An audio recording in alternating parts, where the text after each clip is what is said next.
Hello student, I am Dr. Lata Agarwal. Today we will study of paper compulsory Ideology of Gandhi, class BA part 1 on topic Gandhi's views on parliamentary system in the Hind Swaraj. Hind Swaraj. Gandhi wrote Hind Swaraj in 1908 during his return visit to South Africa from India via London by ship. He completed writing in just 10 days, and that too with left hand when the right hand started penning. The book first appeared in installment in Indian Opinion and then came in a book form in Gujarati language in 1909. It was prescribed at once by the government of Bombay. Following the Upanishad tradition, he cast the book in the form of a dialogue between himself, the editor, and an interlocutor, the reader. Giving the background underlying the book, Gandhi tells in the foreword or a word of explanation that he met some Indian revolutionary in London. He was impressed by their bravery, but he considered their jail misguided because they sought to free India by violent means.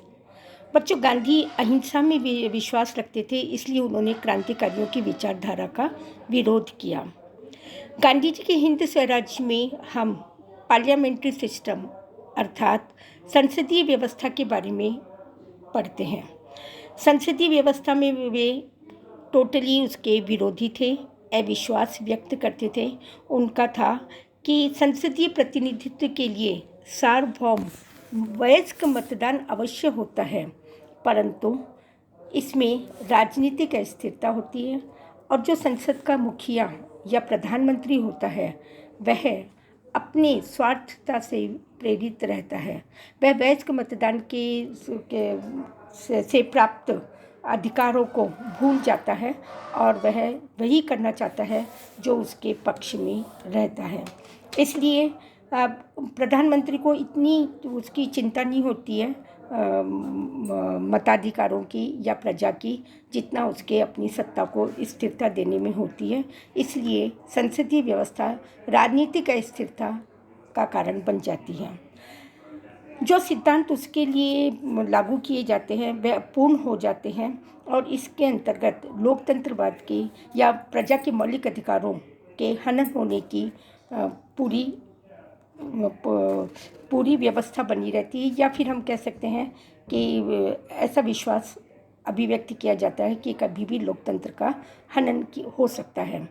संसदीय व्यवस्था में उन्होंने एकर्मण्यता की भावना को दर्शाया।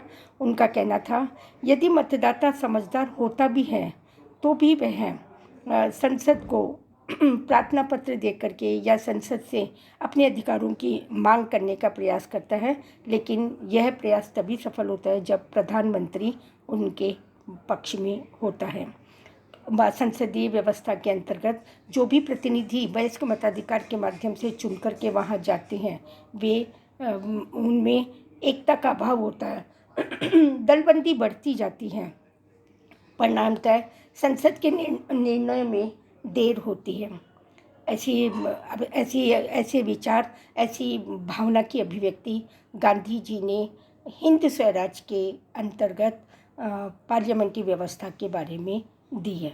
और हम भी जानते हैं, आज हम भी लोकतंत्रात्मक व्यवस्था में भारत में इन्हीं साधनों का, इन्हीं समस्याओं का सामना कर रहे हैं कि लोकतंत्रात्मक व्यवस्था प्रधानमंत्री के स्वयं के विचारों, स्वयं की आकांक्षाओं, स्वयं के कार्यों पर निर्भर रहती हैं। इसलिए वे प्रारंभ से ही लोकतंत्रात्मक व्यवस्था के विरोधी थे। हालांकि वे राम राज्य के समर्थक थे, परंतु उसमें गणतंत्रीय व्यवस्था के संबंध में उन्होंने अपने विचार अभिव्यक्त किए। धन्यवाद।